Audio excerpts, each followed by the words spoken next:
Carla Black. I have lived in Volcan since 1989, the first few years on again and off again. And I have found a couple of different sorts of activities to keep me busy. I enjoy gardening, of course. And after that, the recycle project got going. I'm involved in Soroptimists in Volcan, and I'm president of the Heliconias Society International, a worldwide group of heliconia fans and scientists. So we chose to live in Volcan for the weather. My husband is Panamanian. He grew up in the canal area in Colon. His family is from a small town on the lake, Lake Gatun, and he grew up in the canal area. But so when we decided to come to live in Panama, in we I thought it was too hot down there. So we had visited cousins that Angel has here in Volcan, and his aunt, and I really love this climate. When we came here, this was a segregated few hectares from the dairy farm.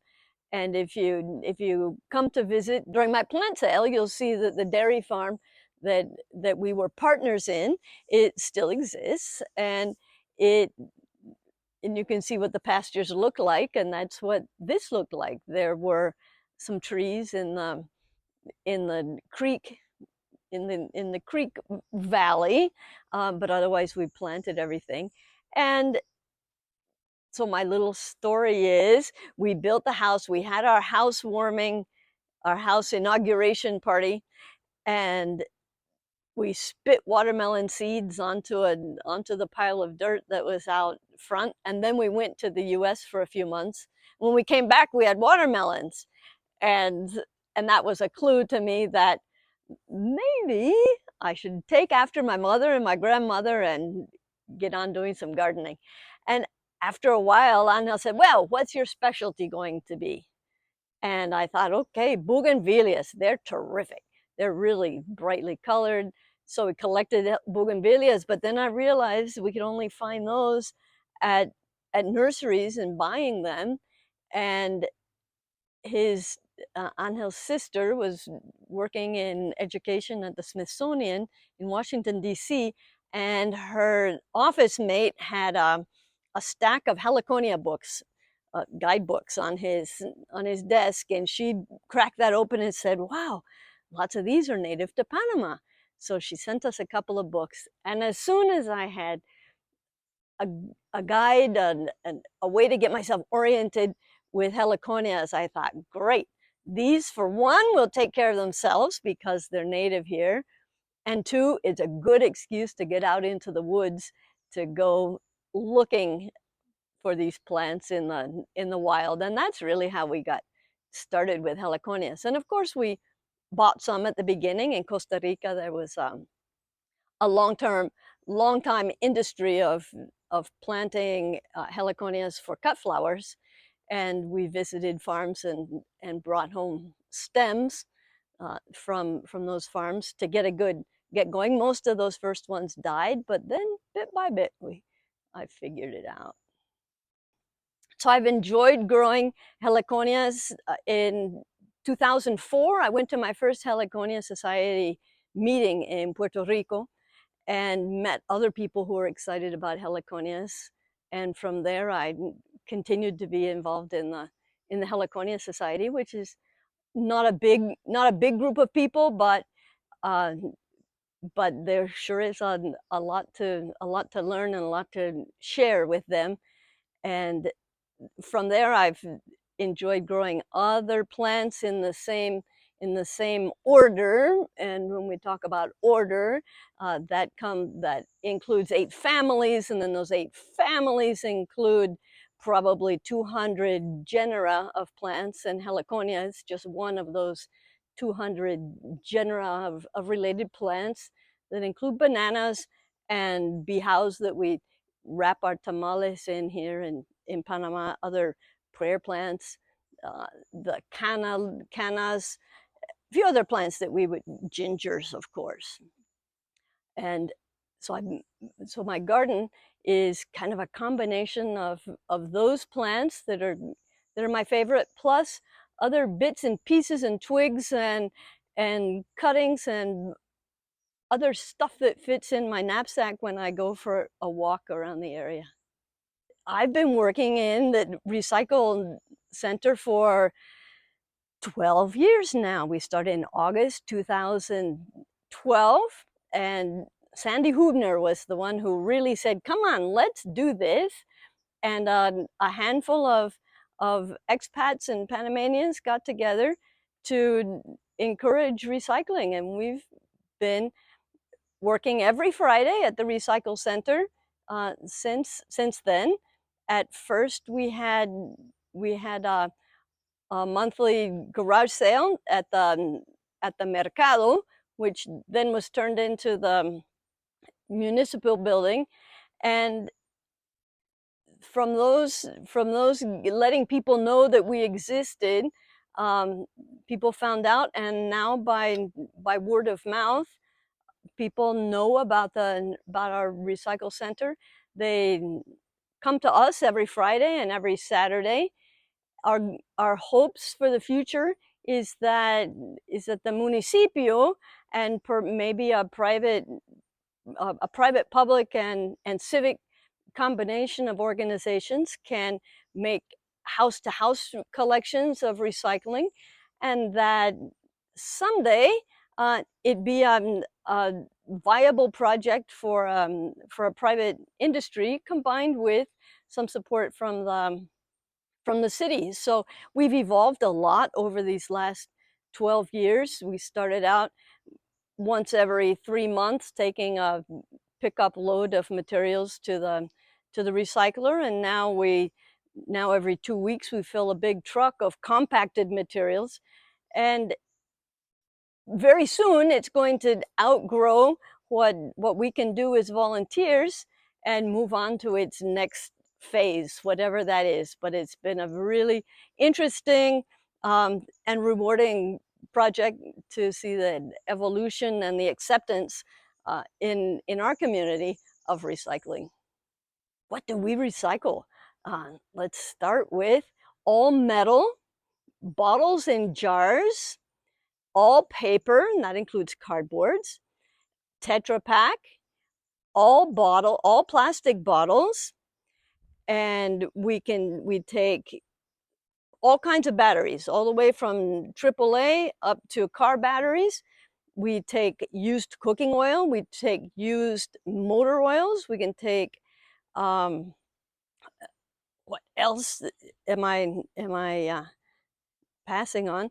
And I will mention the two main things we cannot take is styrofoam and any form of PVC.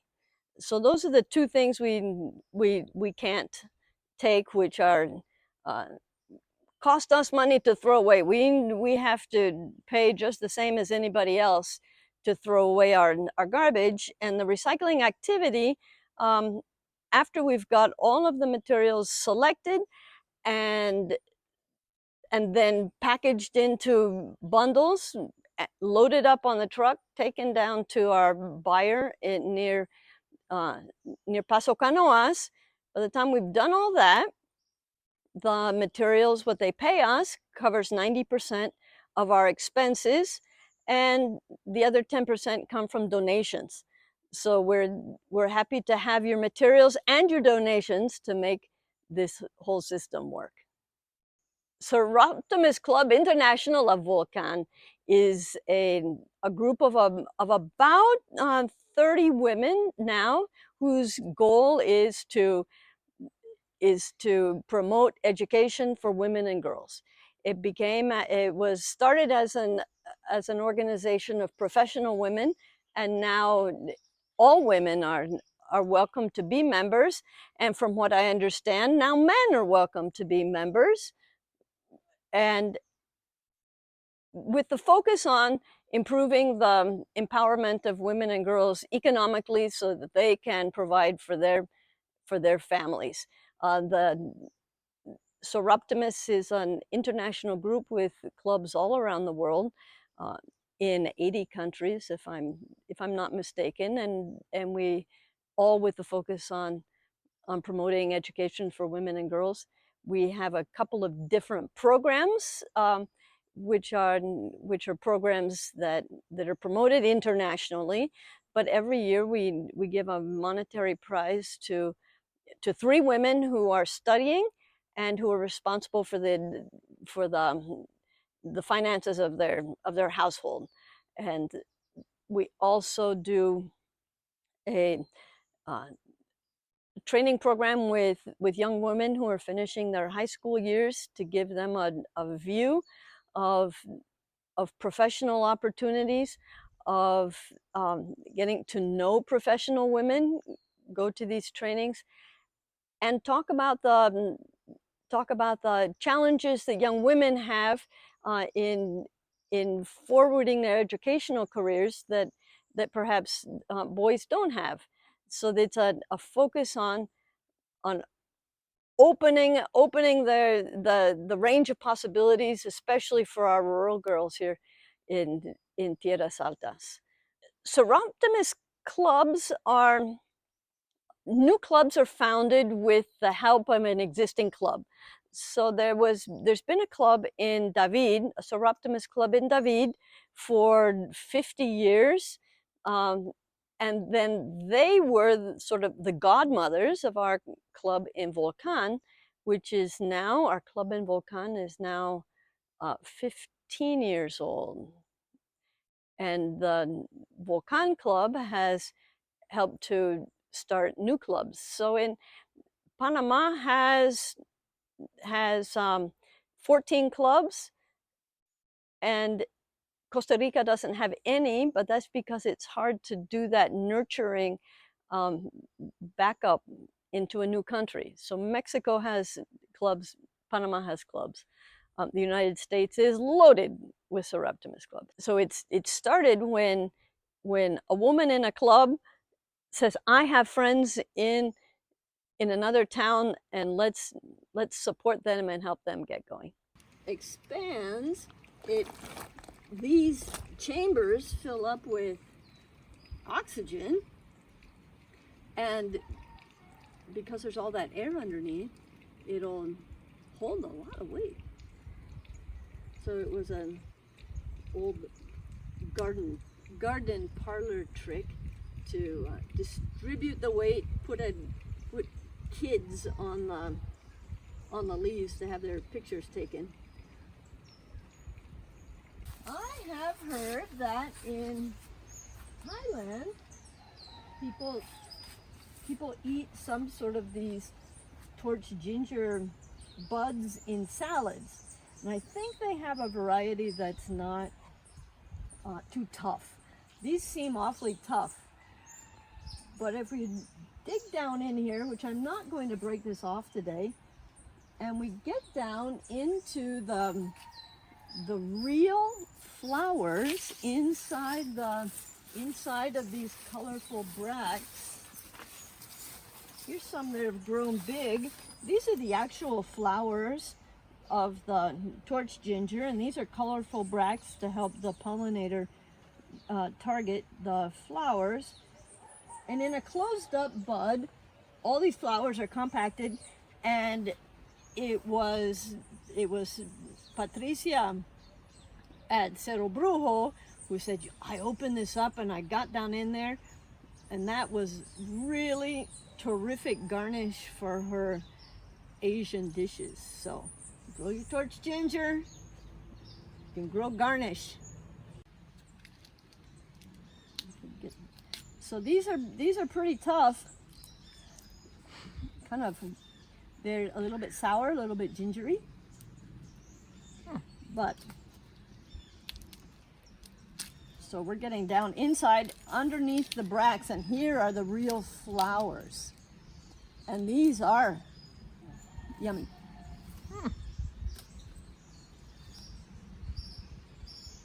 So eat any member of the ginger family that you like. We eat edible ginger because the rhizome, the underground stem, is juicy and delicious. This has an underground stem, which is very tough and woody. So you could eat it if you were hungry. Thanks so much to Carla Black for the tour of her garden and the interview. If you have any questions, be sure to leave them in the comments. Check out our website at corazondelcielo.com.